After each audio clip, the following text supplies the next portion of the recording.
Okay, let's talk about Emily Bronte's Wuthering Heights. Now, if you're expecting a sweet, typical love story, this ain't it. What you're getting is a full-blown storm of raw passion, bitter revenge, and social climbing, all set against the wild, lonely Yorkshire moors. So let's dive into this dark and honestly unforgettable classic. So the whole thing really kicks off with this incredibly spooky mystery. Picture this. A visitor gets trapped by a snowstorm in this old house. In the middle of the night, he's woken up by a ghostly child, tapping at his window, begging to be let in after wandering for 20 years. It's this one terrifying moment that unravels this huge story about a love so powerful, so obsessive, it literally refuses to die. All right, first up, A Haunting at the Heights. This is all about an unsettling visit to a house just packed with secrets. So our story starts with this guy, Mr. Lockwood. He's new to the area and he's renting a manor nearby. He decides to go visit his landlord at this place called Wuthering Heights. But let me tell you, he is not walking into a cozy, welcoming country home. No, he walks into a house that's practically suffocating with tension and secrets. You can just feel it in the air. And the people inside? They're somehow even more grim than the house itself.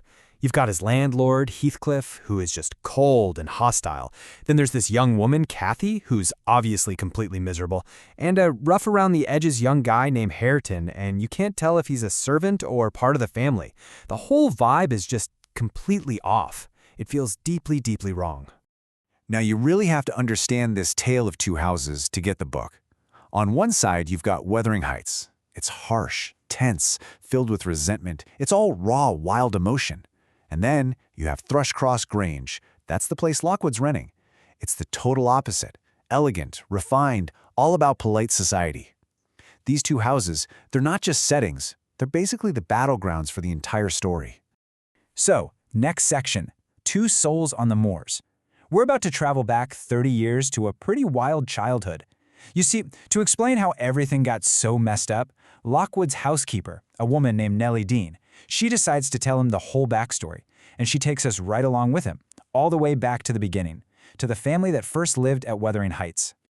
Okay, so let's meet the original family, the Earnshaws. You've got Mr. Earnshaw, the father. Then there's Hindley, his son, who's pretty resentful from the get-go, and you have Catherine, his wild, free-spirited daughter.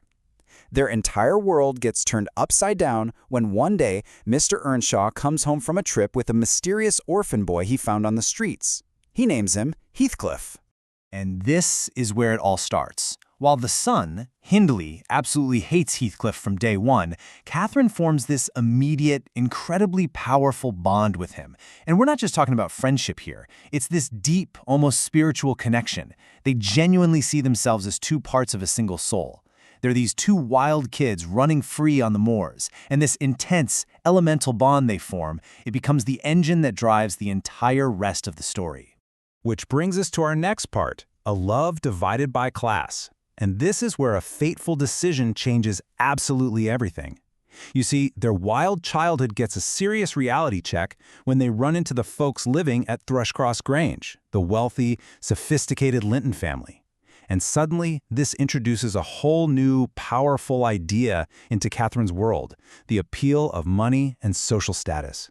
So this sets up Catherine's impossible choice. On one side, you have Edgar Linton. Marrying him means social advancement, comfort, respectability, everything that high society says you should want. But on the other side, there's Heathcliff. Marrying him would be seen as degrading, but he's passionate. He's her true self. He's her soul. It's a choice between her ambition and her very soul. And she perfectly captures this conflict in one of the most famous quotes in all of English literature. She's talking to Nellie, her housekeeper, and she says, "My love for Heathcliff resembles the eternal rocks beneath." She basically says her love for Edgar is superficial, but her connection to Heathcliff is fundamental. And then she says it, "I am Heathcliff." I mean, wow, it's just this incredibly powerful declaration of their connection. But this is where everything goes horribly wrong. It's the huge turning point of the whole novel. Heathcliff is secretly listening to this conversation, but he only hears one part. He hears her say that marrying him would be degrading. He doesn't stick around to hear her say he's her soul, that she is him. So completely heartbroken and humiliated, Heathcliff just disappears.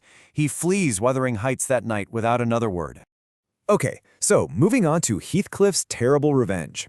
He comes back rich, polished, and ready to destroy everything. So, fast forward 3 years. Catherine, thinking Heathcliff is gone forever, marries Edgar Linton.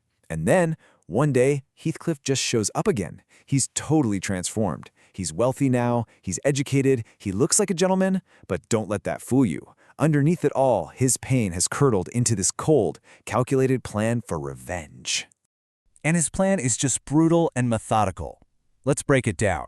Step 1. He ruins Catherine's brother Hindley by getting him hooked on gambling and drinking until he's deep in debt. Step 2. He marries Edgar Linton's innocent sister Isabella, not because he loves her, but just to hurt Edgar. Step 3. He uses Hindley's debts to take over Wuthering Heights. And Step 4. He starts manipulating the next generation. It's a long, cruel game. Now, you'd think Catherine would be happy to have Heathcliff back, and part of her is, but she's also completely torn apart by the intense hatred between her husband and her soulmate. The stress is just too much for her. It literally breaks her. She gets sick, falls into a delirium, and right after giving birth to a daughter, Catherine dies. But her death isn't the end. Oh no, it just pours gasoline on the fire of Heathcliff's rage. And that brings us to the next chapter, focusing on a new generation's love. But first, we see how the children are caught in the web of the past. The story now focuses on their kids. There's Catherine's daughter, who's also named Cathy.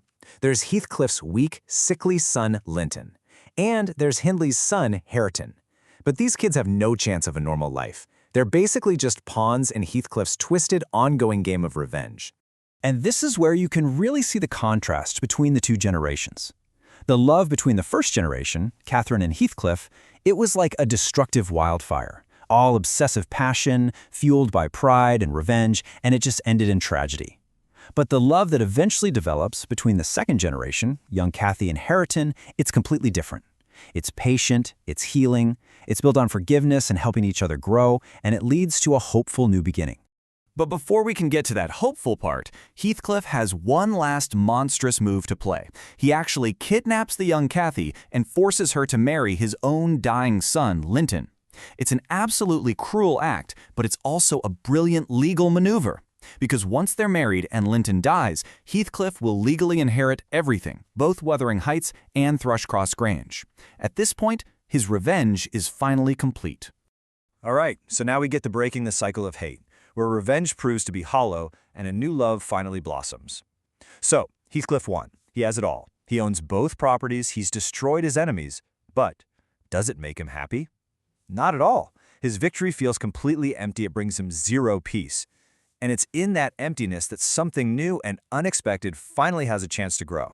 In his final days, Heathcliff just completely loses his grip on reality and his desire for revenge. He stops eating, he just wanders the moors talking to someone who isn't there. He becomes completely obsessed with Catherine's ghost, believing that the barrier between life and death is getting thinner and thinner, that she's close. And then, finally, they find him dead in Catherine's old room, with this weirdly happy, almost triumphant look on his face, as if he's finally been reunited with her.